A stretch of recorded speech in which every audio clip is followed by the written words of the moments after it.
आइए देखें, हम पुरानी बोतलें, पुराने मौजे, पुरानी अन्य बेकार पड़ी वस्तुओं से क्या कर सकते हैं, कैसे खिलौने बना सकते हैं, कौन से नए नए तरह के पपेट बना सकते हैं और जिनसे बच्चे बहुत ही आनंद पाएंगे।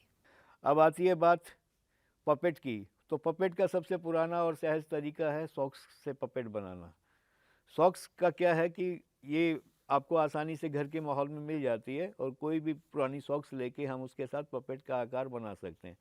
तो आप देखेंगे कि मूवमेंट का नाम ही पपेट्री है।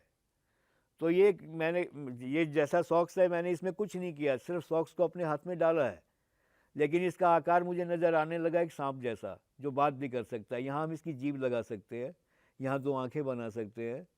तो एक स्नैक का आपके सामने बहुत अच्छा सा पपेट 2 मिनट में तैयार हो जाएगा एक सॉक्स से।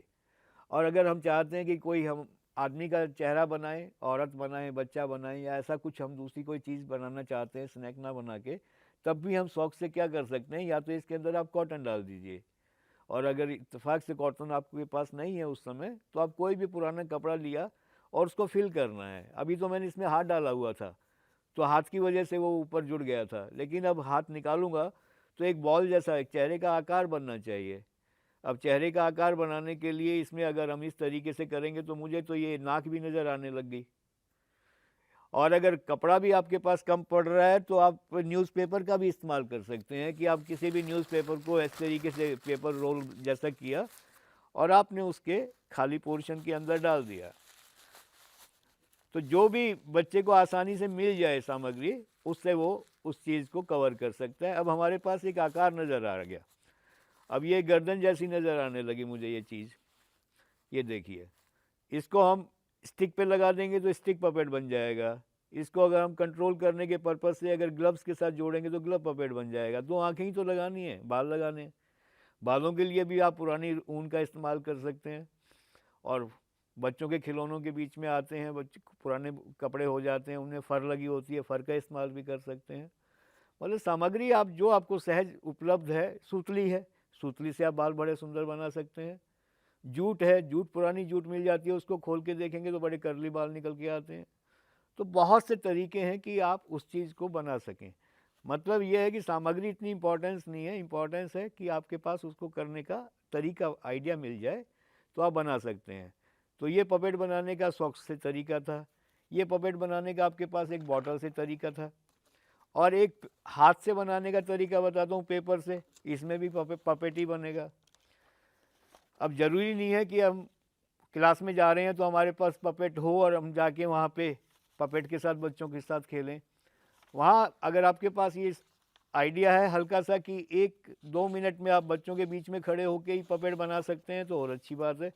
ये मैंने आपके सामने एक पेपर लिया और इस पेपर को विदिन 2 मिनट आप पपेट बना सकते हैं। कि इसको मैंने डबल किया, जैसे नाव बनाने के वक्त किया था, और इसको एक बार फिर फोल्ड किया, मतलब 1/4 मैंने पेपर बना दिया। 1/4 पेपर में हाफ का निशान आ गया, एक साइड को लिया, हाफ तक टर्न कर दिया, ऐसे ही सेकंड साइड को लिया, हाफ तक टर्न कर दिया। और अब आपने देखा डबल करने के बाद 4 इक्वल पार्ट्स आ गए हमारे पास। इसको अगर आप ऊपर से ऐसे खोलेंगे जुड़े वाले हिस्से को, तो नीचे एक ट्रायंगल बन जाएगा, जो हमारे को एक हट की आकार देगा। एक जैसे बच्चे हट बनाते हैं, झोपड़ी जैसा आकार मिला हमें। इसके बाद क्या था, झोपड़ी की दीवारों को पीछे की तरफ फोल्ड कर दिया मैंने दोनों साइड से। तो नीचे से तो पेपर जॉइंट है, डबल था, ऊपर हमें 2 पेपर मिले। एक को लेंगे जितना पहले मुड़ा हुआ है, एक फोल्ड दिया और इसी को डबल फोल्ड कर दिया। सेम डायरेक्शन में सेकंड वाले पेपर को भी एक फोल्ड और ये डबल फोल्ड। इस तरीके से भी आप पपेट बना सकते हैं। ये आपका पपेट तैयार हो गया। और सामग्री के तौर पे आप, ज़रूरी नहीं है कि आपके पास बॉटल हो, सॉक्स हो। अगर आपको आइडिया है पपेट का, तो एक पेपर तो आपको कहीं भी मिल सकता है। रंगीन मिले तो बहुत अच्छी बात है, ना रंगीन मिले तो वाइट से भी बन सकता है, न्यूज़पेपर से ही बन सकता है, मैगज़ीन पेपर से ही बन सकता है। और इसको ऐसे ओपन किया हमने, ये नीचे की तरफ प्रेस किया और ये एक आकार बन गया हमारे पास सॉक्स का। ये भी पपेट का इस्तेमाल करेगा, मूवमेंट इसमें भी है। तो एक कहानी के तौर पे अगर हम इस्तेमाल करना चाहें तो फॉक्स है, फॉक्स के साथ इसको कहानी से जोड़ना है तो एक क्रो बना सकते हैं। क्रो भी पेपर से विद इन 2 मिनट बन सकता है। तो ये एक तरीका आपको बताया मैंने पेपर बनाने का, पपेट बनाने का। एक इसको जोड़ने के लिए मैं क्रो का बता देता हूँ साथ के साथ। क्रो बनाने के लिए हमें स्क्वायर पेपर की ज़रूरत होती है। तो ये पेपर स्क्वायर नहीं है, पहले इसको हमने स्क्वायर करना है। उसका एक बड़ा सरल सा तरीका है कि छोटे वाली साइड को बड़े वाली साइड पे रख दिया और बाकी बचे पेपर को निकाल दिया। अब आपके पास एक स्क्वायर पेपर आ गया। ये देखिए, स्क्वायर पेपर में आमने सामने के किनारों को जोड़ते हुए आपने एक बार इसको डबल किया। डबल करने के बाद फिर आपने इसको ऐसे डबल कर दिया, तो बिल्कुल आधे का निशान आपको मिल जाता है। एक साइड को लिया आपने, आधे तक जोड़ा, ऐसे ही दूसरी साइड को लिया आपने, आधे तक, और फिर ये कोन का आकार मिल गया। इसको ऊपर की तरफ फोल्ड किया तो एक बोट का आकार मिल जाएगा। लेकिन बनाना तो क्रो है हमें, लेकिन ये क्रो के विंग्स मान लेते हैं। और ये डबल था पेपर, शुरू में हमने इसको डबल किया था, तो उसको सिंगल करने के बाद 2 ट्रायंगल मिल गए। फ्रंट वाले को नीचे की तरफ प्रेस कर दिया। अब हमारे पास एक ऊपर एक नीचे 2 पेपर हैं ट्रायंगल। इनको डबल करेंगे तो बीक बन जाएगी।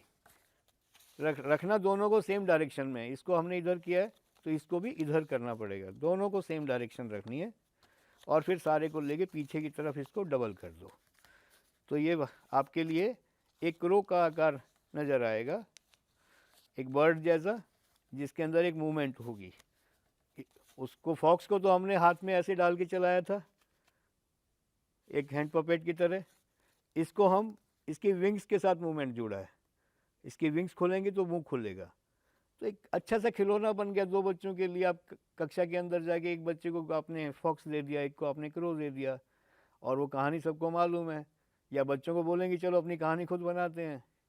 तो खेलने का एक माध्यम बन गया, जिसमें ये एक पपेट जो है हमारा एक माध्यम का रूप कर लेगा, और एक अच्छे से बच्चों में इंटरेस्ट भी क्रिएट होगा और कुछ करने का मन भी करेगा उनका। देखो साथियों, एक और बहुत सरल तरीका है कि जिसमें आप एक रंगीन कागज़ को इस तरीके से दो पट्टी काट लेंगे। मैंने पेपर को डबल किया हुआ है तो पट्टी 2 एक साथ मुझे मिल गई। इसके लिए थोड़ा सा कागज़ जो है हार्ड होना चाहिए, तो हम पेस्टल पेपर को यूज़ कर लेते हैं। और 2 पट्टी हमारे को एक साथ मिली तो इसको हम लास्ट में चिपका भी सकते हैं और जल्दी करने के लिए स्टेपल भी कर सकते हैं।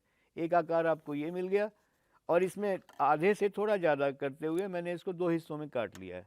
और सेकंड वाली इस पट्टी को मैं इस तरीके से फोल्ड करके जोड़ूंगा तो एक सर्कल बन जाएगा। ये आपके सामने इलिप्स की शेप आ गई और ये सर्कल आ गया। इलिप्स और सर्कल को अगर जोड़ देंगे तो एक बर्ड की बॉडी नज़र आएगी हमें, ये देखो। और ये जो बचा हुआ टुकड़ा है इसको अगर हम 3 फोल्ड कर देंगे तो लेग्स का काम करेगा। ये हमने इसको 3 फोल्ड कर दिया, और इसके लास्ट में नीचे जहाँ लेग्स होती है वहाँ पे इसको हम जोड़ सकते हैं। तो ये हमारे पास एक तरीके से एक आकार मिल गया जिसको हम बर्ड की शेप कह सकते हैं। इसमें आपको ये तरीका अगर पता चल गया है तो आप किसी भी कलर का, अगर आप ब्लैक बना लिया तो क्रो बन गया, ग्रीन बना लिया तो आपने पैरेट बन गया, और अगर कलरफुल बना लिया तो बीक बन गई। और पेपर के काम में एक फ़ायदा ये भी होता है कि आप एक साथ एक से अधिक बना सकते हैं। अब जैसे इसके ऊपर मेरे को ये विंग्स बनानी है और पंख बनाने हैं, पूँछ बनानी है, अभी चोंच बनानी है इसकी। तो पंख बनाने के लिए तरीका हल्का सा ड्राइंग का अंदाज़ा मैं आपको बता रहा हूँ कि इस प्रकार देख लेते हैं कि हमारे को कितना बड़ा पंख चाहिए। तो वो जितनी बड़ी हमारी बॉडी है उसके हिसाब से हम पंख का आकार ले लेते हैं, और इसको कागज़ पे हमने काट लिया। जो हमने ड्रॉ किया था उसको हमने कागज़ का अलग कर दिया। ये तो ये देखिए आपके एक साथ 2 पंख बन गए। जितने लेयर आप पेपर की रखेंगे उतने एक साथ बन जाएंगे। और फिर इसकी ऐसे कमर के ऊपर इसके साथ स्टेपल कर दिया, तो एक पिंक कलर की आपके सामने क्या मिल गई हमें, बर्ड मिल गई। अब बारी आती है बीक की। अब पिंक कलर की बीक में तो यार बीक जो है ब्लैक तो अच्छी नहीं लगेगी, तो उसके लिए हम